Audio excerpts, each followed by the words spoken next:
Pristatome Jums bendrovės AEG orkaitę. Jei susidomėsite, jos modelis BE4013421M. Tai elektrinė orkaitė turinti visas reikiamas kepimo funkcijas ir vienerius teleskopinius bėgelius. Pastarieji labai palengvina maisto įstūmimą ir ištraukimą iš orkaitės. Bendra šio prietaiso galia 3,5 kW. Orkaitė Jums rodys tikslų laiką.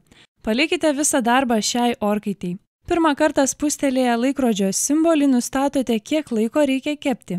Spusteldami pliuso ir minuso ženklus galėsite nustatyti, kiek laiko gaminys turi kepti. Antrą kartą, kurią valandą kepimas turi baigtis. Kokiu tiksliai laiku ji turi išsijungti. Kitaip tariant, galite nustatyti, kad orkaitė automatiškai įsijungtų ir išsijungtų. Tuomet prietaisas pradės veikti reikiamų laiku, net jei jūsų tuo metu nebus namuose. Varpelio simbolis reiškia, jog besibaigiant ir atėjus jūsų nustatytam laikui, girdėsite garsinį signalą, primenantį apie paruoštus pietus arba vakarienę. Temperatūra šiame prietaise pasirenkama mechaniniu būdu, dešinėje pusėje esančių ratukų. Orkaitė turi tokias kepimo funkcijas.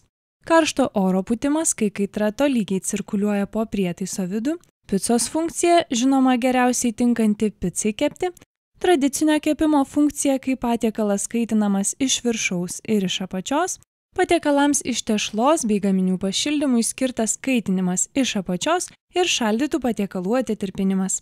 Kepant mėsą, paukštieną, kepsnius, tinka rinktis grilio funkcija, kuri gali būti įprasta ir padidinto galingumo, pavadinta didysis grilis. Dar viena funkcija – didysis grilis ir ventiliatorius tinka daržovių apkepams, lazanijai, įdarytoms daržovėms kepti. Dar nepaminėjome, jog orkaitėje įrengtas patogus apšvietimas, taigi visuomet gerai matysite savo patiekalą.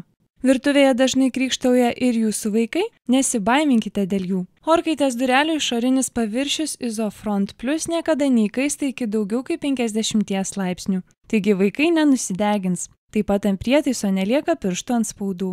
Orkaitę rasite parduotuvėje Technoliux, adresu Laisvės prospektas 55 Vilnius, arba internete technoliux.lt.